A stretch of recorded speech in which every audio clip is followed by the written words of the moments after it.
happen that what we normally think of as the first law of nature, namely self-preservation, is suddenly dissolved and there's a breakthrough. In Hawaii, some 4 or 5 years ago, there was an extraordinary adventure that represents this problem. There's a place there called the Pali, where the winds from the north, the trade winds from the north, come breaking through a great ridge of rocks and of mountain, and they come through with a great blast of wind. People like to go up there to get their head blown around and so forth, or to commit suicide, you know, like jumping off the Golden Gate Bridge.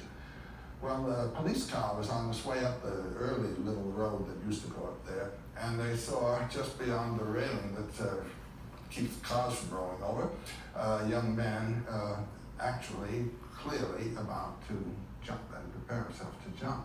The police car stopped. The policeman on the right jumps out to grab the boy and grabs him just as he jumped and was himself being pulled over and would have gone over if the second cop hadn't gotten around and grabbed him and pulled the two of them back. There was a long description of this. It was a marvelous thing in the newspapers at that time. And the policeman was asked, why didn't you let go? I mean, you would have lost your life. And you see what happened to that man. This is what's known as one-pointed meditation. Everything else in his life dropped off. His duty to his family, his duty to his job, his duty to his own career, all of his wishes and hopes for life just disappeared, and he was about to go. And his answer was, I couldn't let go. If I had, and I'm quoting almost word for word, if I had let that young man go, I could not have lived another day of my life. How come?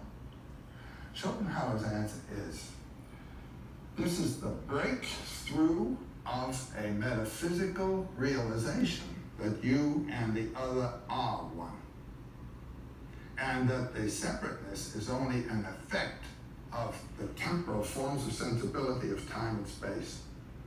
And our true reality is in that unity with all life. It is a metaphysical truth that becomes spontaneously realized because it's the real truth of your life. Now, you might say the hero is the one who has given his physical life, you might say, to some order of realization of that truth. It may appear that I'm one with my tribe, or I'm one with people of a certain kind, or I'm one with life. This is not a concept, this is a realization. You see what I mean? Well, explain. And the concept of love your neighbor and all are to put you in tune with that fact. But whether you love your neighbor or not, bing, the thing grabs you and you do this thing. You don't even know who it is. That policeman didn't know who that young man was.